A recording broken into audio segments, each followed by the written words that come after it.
Bonsoir, bonsoir, bonjour, c'est RD Congo Basango Télévision.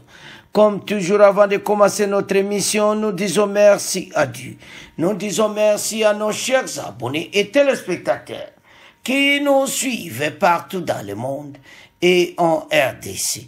Bande Konanga, soyez les bienvenus. Une émission à Bisito Solo ensemble, Masolo Yamboka. Alors, Bandeko, Ndeto la division Nyonso. Toyoki makambo ibele oueleki à Kabila.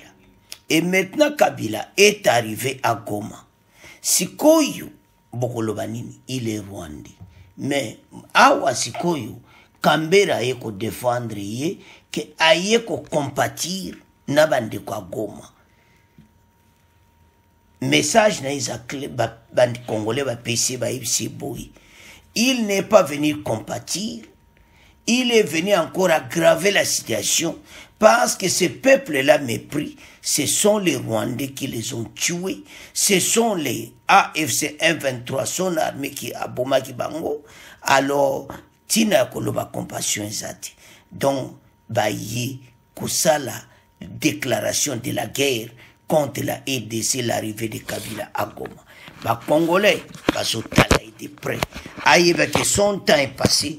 Il ne reviendra plus au pouvoir ni par la force, ni par la politique, ni par les armes. Donc c'est fini pour Naï. On se déclare la guerre et ni les sans effet à Kokomati, Peko Salamati.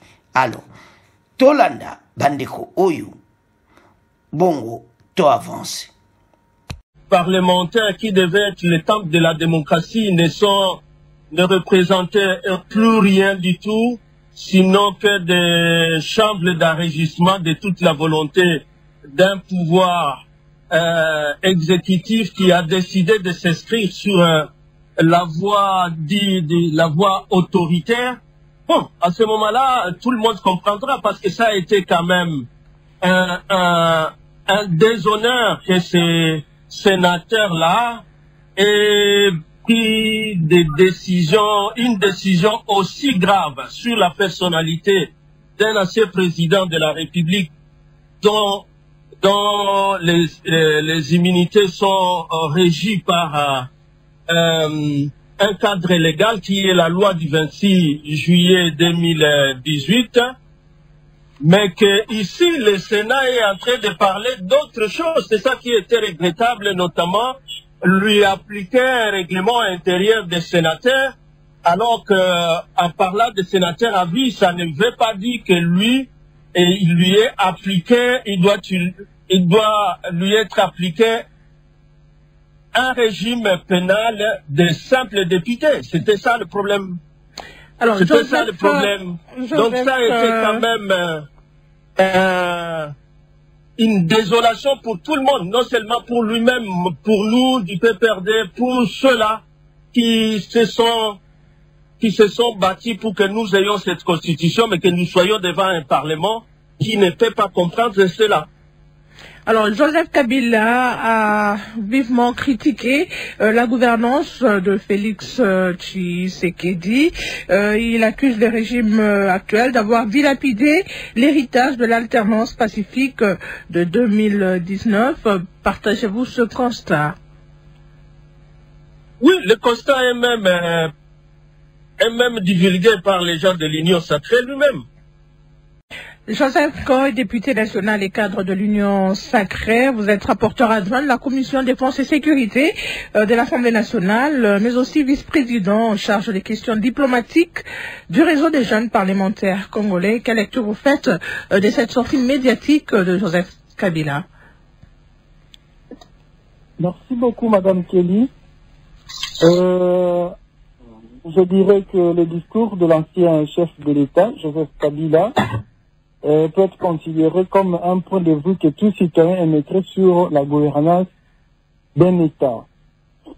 Seulement, il y a lieu de pouvoir souligner que l'ancien chef de l'État est la personne qui est très mal placée, et alors très mal placée, pour se livrer à un pareil exercice.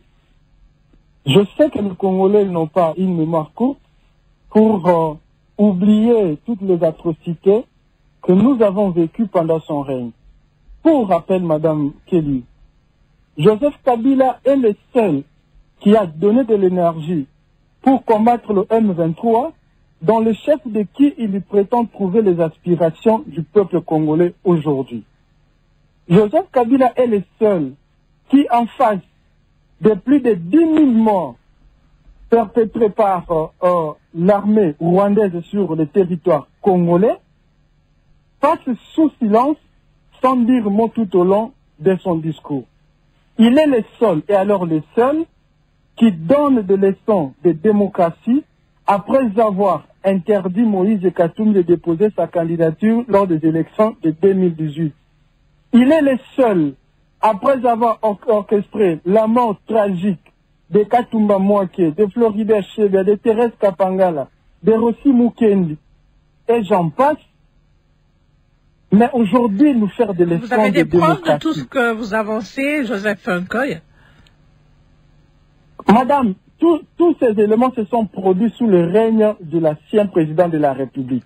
Et donc c'est tout à fait logique. On peut dire aussi que tous les événements qui vont se passer sous les règnes de Félix Tshisekedi, on mettra ça sur son dos. Il sera responsable de ça. Madame, je ne suis pas le premier, je ne suis pas le premier, ou je ne serai pas le dernier à déclarer qu'il n'a jamais eu de mauvaises troupes. Il y a toujours que de mauvais chefs. Je ne suis pas le premier à les déclarer. Si aujourd'hui nous disons, si aujourd'hui l'ancien président de la République peut formuler des critiques à l'endroit de la gouvernance actuelle, c'est-à-dire on voit le président Tshisekedi, on ne voit pas tout ce qui est autour de lui, c'est-à-dire c'est lui que l'on voit. Le bien ou le mal qui est enregistré actuellement, c'est sous la responsabilité de manière globale du président de la République qui incarne la vie nationale. Donc cette question ne peut pas faire débat. Madame Kelly, je reviens. L'ancien président de la République est le seul à avoir prêté serment constitutionnel, je pense, 3 fois, sous la constitution de transition en 2006, en 2011, mais qui s'attache à son serment militaire. En fait, je comprends qu'il a été civil au pouvoir, mais sa nature est militaire. D'où il s'est rendu à Goma. À Goma, évidemment, c'est pour diriger sa rébellion, pour mieux commander ses troupes en place. Parce que nous ne pouvons pas comprendre qu'une personne qui prétend être en désaccord avec l'activité de l'armée rwandaise sur le territoire congolais se trouve sans inquiétude sur les territoires occupés par l'armée rwandaise sous couvert du M23. Mais Goma fait toujours partie de la RDC. Goma fait partie de la RDC. C'est une province. Madame Kelly, je ne nie pas cette évidence.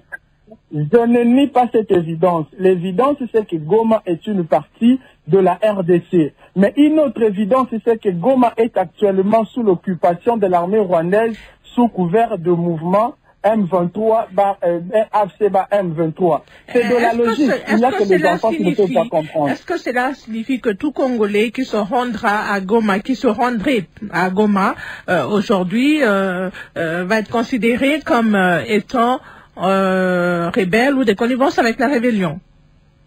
S'il vous plaît, Madame Kelly, si aujourd'hui nous pouvons faire des discussions autour du discours de l'ancien chef de l'État, Joseph Kabila, c'est parce qu'il a dirigé ce pays pendant 18 ans et il est une figure emblématique dans la politique congolaise. Nous ne pouvons pas les considérer comme tout citoyen ordinaire qui se promènerait ou qui se baladerait sur le territoire congolais. C'est une figure emblématique. Sa présence à l'est de la République a une autre signification que toi et moi si nous nous rendions là-bas. Ça, il n'y a que les enfants que l'on peut tromper, mais des personnes mûres à notre niveau. Les Congolais, avec leur intelligence, ne peuvent pas être dupés dans ce sens-là. Alors, Joseph, Madame, oui. Alors, le chef de l'État a dénoncé, il a vraiment vivement critiqué la gouvernance de Félix Tshisekedi. Alors, l'ancien chef de l'État dit par exemple que ce régime en place vous accuse, vous qui êtes aux affaires, d'avoir dilapidé l'héritage de l'alternance pacifique intervenue En janvier 2019, il dénonce une dérive autoritaire, une concentration excessive du pouvoir, un effondrement de la cohésion nationale. Il a critiqué la justice, qualifié de soumise et instrumentalisée. Le Parlement est devenu, selon lui, une chambre d'enregistrement. Alors, tous ces faits, tout ce qu'il dénonce là, ne sont pas vrais, selon vous? Madame Kelly, il n'y a aucune gouvernance au monde qui soit parfaite et la gouvernance du président Tshisekedi ne peut pas en faire exception. Mais il y a une chose c'est que le Congo ne peut plus faire marche arrière. Joseph Kabila a travaillé, je veux dire, a dirigé ce pays pendant 18 ans, il a fait son temps, il est parti.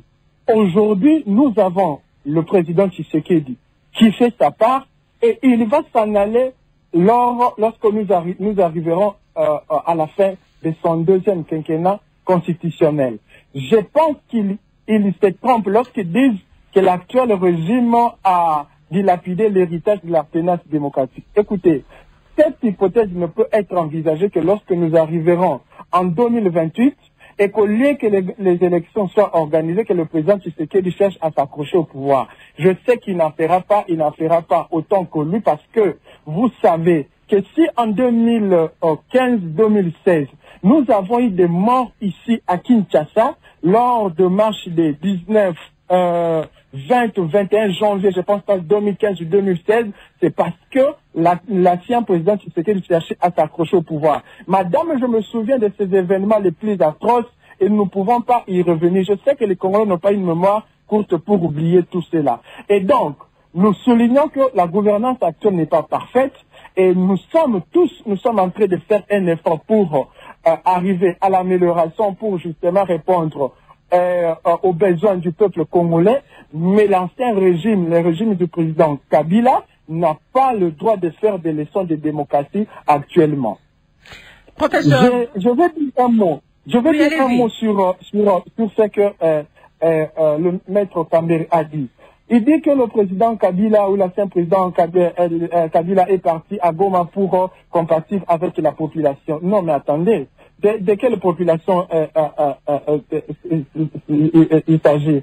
De quelle population congolaise qui est meurtrie par l'armée rwandaise, par la rébellion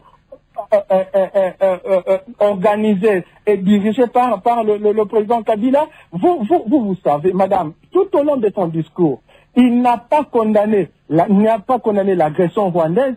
Il n'a fait aucune allusion à plus de 10 000 morts par la suite de l'intrusion de l'armée rwandaise sur les territoires congolais. Et quelle est cette population-là qui va accepter que les autres meurent et que lui vienne pour prétendre compatir avec cette population? Nous ne sommes pas des dieux pour madame. Le Congo doit avancer. Arrêtez de nous faire reculer. Arrêtez que nous puissions toujours faire un cercle vicieux. Le Congo doit aller. Kabila a fait son temps. Félix a fait son temps aussi. Et 2028, quelqu'un d'autre fera son temps. Et le Congo doit avancer. On ne peut pas prétendre vouloir être comme s'il n'y a que lui qui peut faire avancer les choses dans ce pays. Non, la jeunesse congolaise ne peut plus accepter ce genre de pratique. Koboyoki ba déclaration ndenge na ndenge situndé koana ache Kambere nanzila. Alobine clairement qu'il arrête tout ça. Joseph Kabila, il a critiqué le président Félix Tshisekedi et lui, soi-disant, Kabila est venu sauver le Congo. Les Congolais ne sont plus des dupes. Les Congolais ne sont pas des ignorants. Alors, les Congolais n'ont pas il n'y a rien à mentir. Kabila a fait son temps. Il a détruit ces pays. Kabila a sali oyo akwa kusala ya mabe. Ba Congolais ba moni. Combien de gens qui sont morts? Combien ceux qui regrettent pour le moment pour la présence à Kabila? Donc, bazana posana Haïti. Tout ce qu'il a fait, Aïeba été et Kozongelaï. Ba Congolais, en tout cas, ba Yuki, et je salabango passe. Alors, ce qu'on a média et pelé ou et lobiawa, ba lobby, en tout cas, les pays vont s'interroger. quelle étrange alchimie ou amnésie politique que Kabila zolinga mema o azoya na Nord Kivu.